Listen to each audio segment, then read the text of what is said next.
آپ سفر کیوں نہیں کرتے؟ کوئی پابندی تو نہیں لگ گئی آپ پہ؟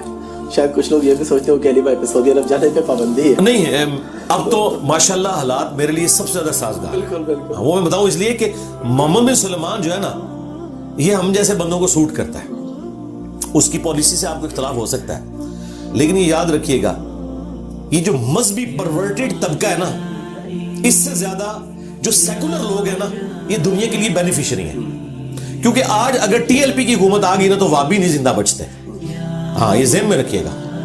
اور ادھر اگر وابیوں کی حکومت آ گئی نا تو نہ بریلوی زندہ بچیں گے، نہ بریلویوں کا کوئی مزار بچے گا. آپ دیکھیں محمد سلمان نے وہ تمام صحابہ کرام کی چیزیں رینیو کی ہیں. حضرت علی کا گھر بحال کر دیا، اور مسجد نبوی سے لے کے مسجد قباء تک وہ راستہ بنا دیا. وہ اس کو، یہ بہت پہلے ان کو کرنا چاہیے تھا. ہسٹوریکل پلیسز کو آپ نے باقی رکھنا ہے، ٹھیک ہے، اور اس کے ذریعے مسلمانوں کو ایجوکیٹ کرنا ہے. وہ سب کچھ کر رہے ہیں. شرطوں کا اثر و رسوخ بالکل اس نے آلموسٹ ختم کر دیا. وہ خود تنگ آیا ہوا ہے. اس کو پتا ہے کہ یار یہ ایک پرورٹڈ قسم کی نیچر ہے. ایک تو نا اصلاح والی پرورٹڈ نیچر، یہ نہیں ہونی چاہیے. تو اس سے بہتر تو حالات کوئی نہیں ہے. میں اس لیے نہیں جاتا کہ میرے بھائی، میں نے 2002 میں عمرہ کیا، 2007 میں حج کیا، 2014 میں جب عمرہ کیا تو وہ میں نے اپنی بیوی کی خواہش پہ کیا تھا. میں نے حج کے بعد ارادہ کیا تھا کہ میں نے اس کام میں پیسے نہیں لگانے. میں ان پیسوں کو کسی غریب بچے کی تعلیم کا ذریعہ بنانے میں زیادہ اجر سمجھتا ہوں، کیونکہ پاکستان میں پاورٹی سرکل سے نکلنے کا واحد ذریعہ تعلیم ہے. ہم لوور مڈل کلاس سے اوپر آئے ہیں صرف تعلیم کی برکت سے. ادروائز ہم کسی لینڈ لارڈ کی اولاد تو نہیں تھے. تو اس لیے میری کوشش ہوتی ہے کہ میری جو جمع پونجی ہے نا، میں کسی غریب بچے یا بچی کی یونیورسٹی کا خرچہ اٹھاؤں. یہ 2014 میں میری وائف مجھے لے کے گئی تو میں اسے اس شرط پہ لے کے گیا کہ اس کے بعد میں نے نہیں حرم آنا، میں اس کو بہتر کام میں لگاؤں گا. میں نے تو ریشو پروموشن دیکھنی ہے. حج ہم نے کر لیا، اور میں نے کعبے میں اس سے عہد لیا تھا کہ اب ہم نے واپس نہیں ادھر آنا. اب لوگ اسے کہیں گے فینیٹک ہونا. نہیں میرے بھائی، میں تو دیکھوں گا نا کہ مجھے نفع کہاں سے آتا ہے، ٹھیک ہے. تو نفع تو مجھے اس معاملے میں، نبی الاسلام نے بھی ایک ہی حج کیا نا زندگی میں، عمرے 4 کی، ان میں سے بھی ایک قضا والا تھا، ٹھیک ہے نا. جس کے پاس استطاعت ہے وہ ضرور کرے. ہماری جمع پونجی اتنی ہے کہ یا ہم عمرہ کر لیں یا کسی غریب کی مدد کر لیں، تو ہم وہی کریں گے جو اس وقت ضرورت ہے پاکستان کو، پاکستان کی غریب عوام کو. اس کے پیچھے کوئی اور ریزن نہیں ہے. مجھے کوئی مفت بھی لے جائے، سعودی حکومت بھی آفر کرے، تب بھی میں نہیں جاؤں گا. اب ضرورت نہیں. لیکن لوگ اس سے پھر یہ نکال لیتے ہیں کہ پھر حج کی ضرورت ہی نہیں ہے، ہم ساری غریبوں کو. نہیں، حج فرض آپ نے کرنا ہے. میں سمجھ گیا، لیکن میں پبلک کے لیے آپ سے کوشچن کر رہا ہوں کہ جو لوگ یہ کہتے ہیں فرض حج بھی نہیں کرتے کہ یار غریبوں کی مدد، جو کہتے ہیں نا فرض حج نہیں کرنا، وہ کافر ہیں. گمراہ نہیں، کافر ہیں. اسلام کی بنیاد 5 چیزوں پہ ہے. بخاری مسلم میں ہے، کلمہ شہادت کے بعد نماز، زکوٰۃ، حج اور رمضان کے روزے. اور قرآن میں واضح ہے کہ جو استطاعت رکھتا ہے، سورہ آل عمران میں، وہ اللہ کے گھر کا حج کرے. اور اگر کوئی بے پرواہی کرتا ہے نا تو اللہ تعالیٰ غنی ہے سارے جہان والوں سے. یہ ذہن میں رکھیے گا. حج چھوڑنے والا جان بوجھ کے اور اس کی تحقیق کرنے والا تو دار اسلام سے ہی خارج ہے. یہ تو آؤٹ آف کوسچن ہے. لیکن مجھے بتائیں، یہ کون سا حج ہے، یہ کون سا عمرہ ہے کہ جاتے ہوئے بھی رشتہ داروں کو مل کے جاتے ہیں، انہیں تکلیف دیتے ہیں؟ یہ کہاں ہے کہ آپ نے ہر دفعہ مل کے جانا ہے؟ وہ اس لیے مل کے جاتے ہیں جب ہم واپس آئیں ہمیں مبارکباد دینے آئے. یار تم لوگ عذاب الہی بنے ہوئے ہمارے لیے، اور نہ مبارک دے الٹا وہ گلا کرتے ہیں. یار اللہ کے لیے گئے تھے، جاؤ یار جاؤ، ٹھیک ہے. پورا سال سودی کام کرتے ہیں، دودھ میں ملاوٹ کرتے ہیں، اور 2 نمبر مال بیچتے ہیں، اور جا کے جی میں رمضان شریف میں اعتکاف بیٹھتا ہوں مسجد نبوی میں. اللہ نہ تھا تیرے اوپر، ٹھیک ہے، اگر رزق حلال نہیں تو نے کمایا. یہ میں میجورٹی کی بات کر رہا ہوں. یہ نہ سمجھیے گا چند ایک لوگ میجورٹی حرام خور ہیں.